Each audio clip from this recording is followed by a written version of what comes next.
In the video where I just talked about ethers and alkoxy groups, I mentioned some common names for them.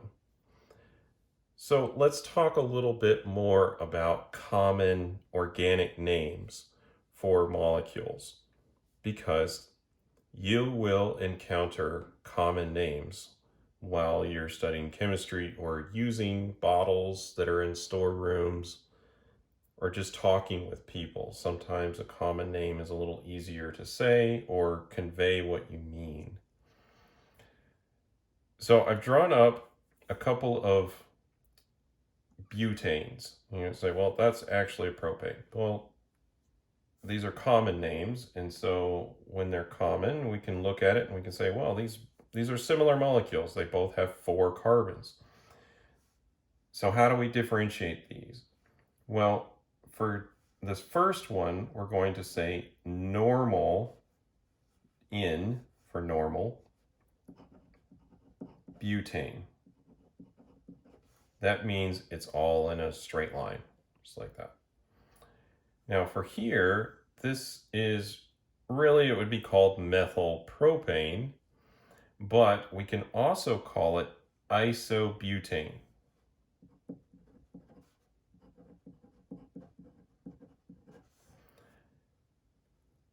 It's got this symmetrical split on the end here.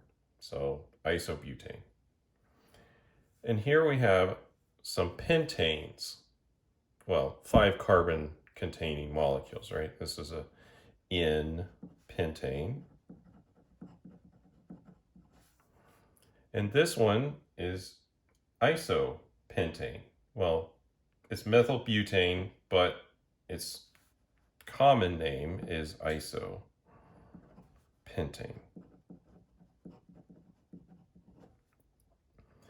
And here, this name would be dimethylpropane, but we can also call it neopentane.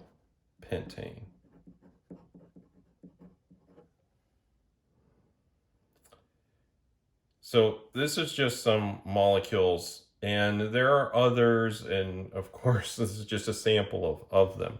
But these are more common, and they kind of feed into the rest of what we're going to talk about here. So now let's start looking at what if these are substituents. So we have the N-propyl, or just propyl if you're using IUPAC. So the N kind of a lot of times is dropped group. And in this case, we're going to have the connection at the first carbon here. Well, what if the connection's at the second carbon? Well, we would call this a 1-methyl ethyl group, but that starts to get a little long. So you can also call this isopropyl.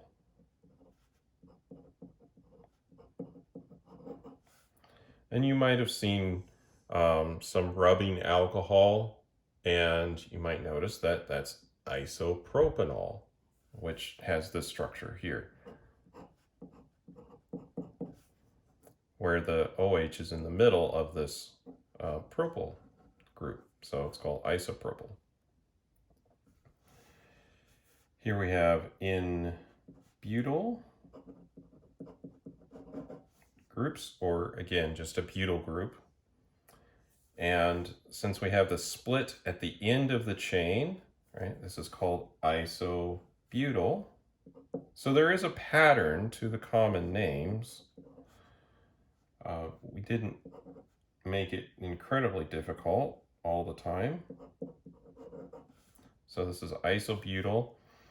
Now, this one is called secondary butyl because it's on a secondary carbon.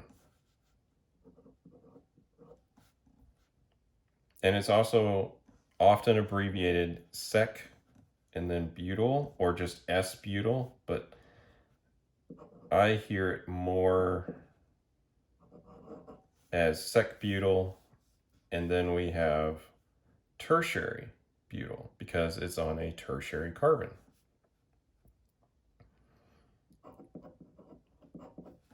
So tert-butyl, or often just T-butyl, S-butyl. All right, and now for some pentanes. In pentyl for there, isopentyl. And now you might look, isopentane, neopentane. Oh, this is going to be neopentyl.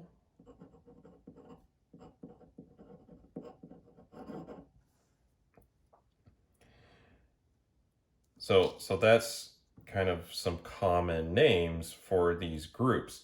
And you can use these. And a lot of people would prefer that because it's just easier to identify and think, oh, neopentyl rather than maybe 2,2-dimethyl propyl, right? It might not put it together as quickly when you're talking about it. There's a place, of course, for the IUPAC name, and there's a place for the common name.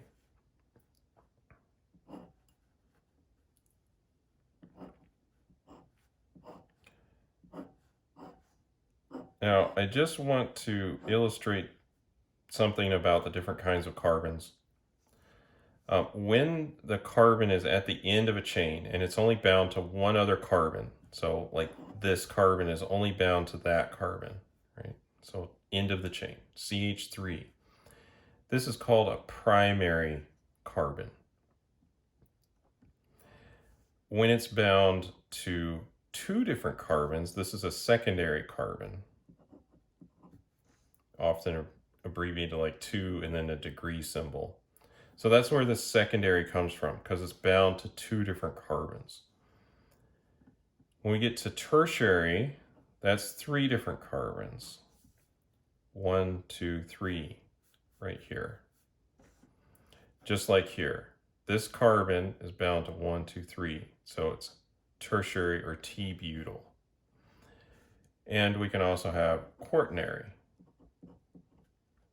carbons, where there's 4 other carbons bound to that one, just like we have in neopentane. So I just mentioned that so we have, like, there's a reason why this is called secondary butyl, because it's got 2 carbons. There's a reason why it's called tertiary. Now let's use this nomenclature in a little bit here, so and extend it to where we can talk about halogens, right?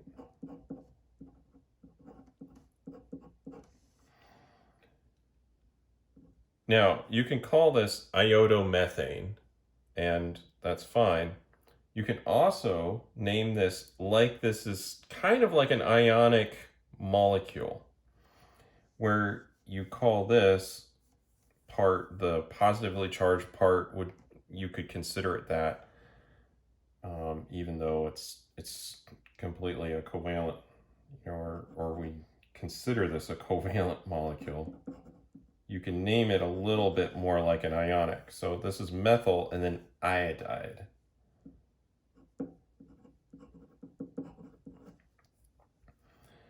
You can do the same thing for other halogens like chloride. So there's a 2-carbon long chain here. This is ethyl chloride.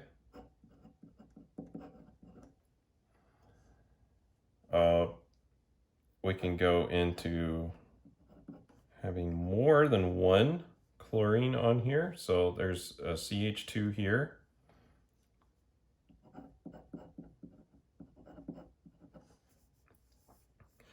And this would be called dichloromethane.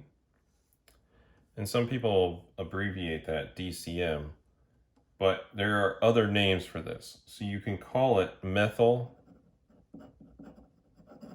dichloride, or a CH2 group has another name. It's called methylene.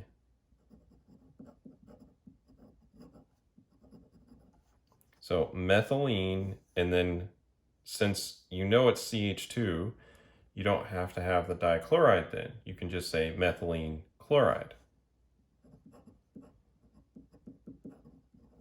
And out of the common names, I see methylene chloride often.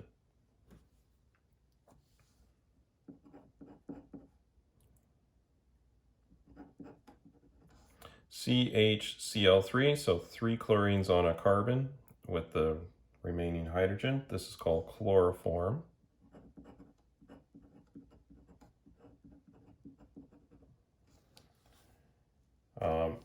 And we can also have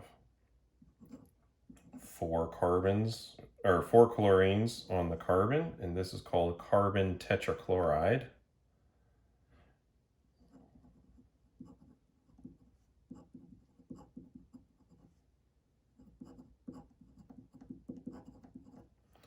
Sometimes it's just called carbon tet, and people understand that you mean chloride because that's the common one that's in use. All right, let's look at a couple more here.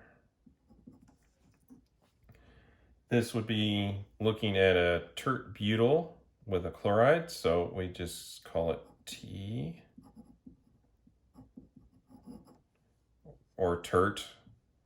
But T-butyl and then chloride. And for another example, let's look at a secondary butyl.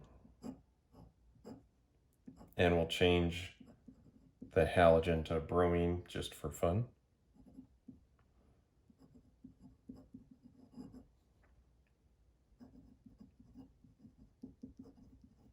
And this would be called secondary butyl bromide. Or again, you could call this 2-bromobutane, right? Either way, whichever you would prefer.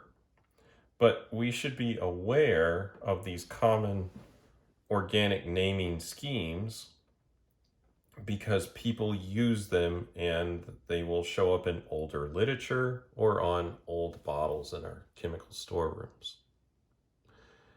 With that, we'll see you in the next video.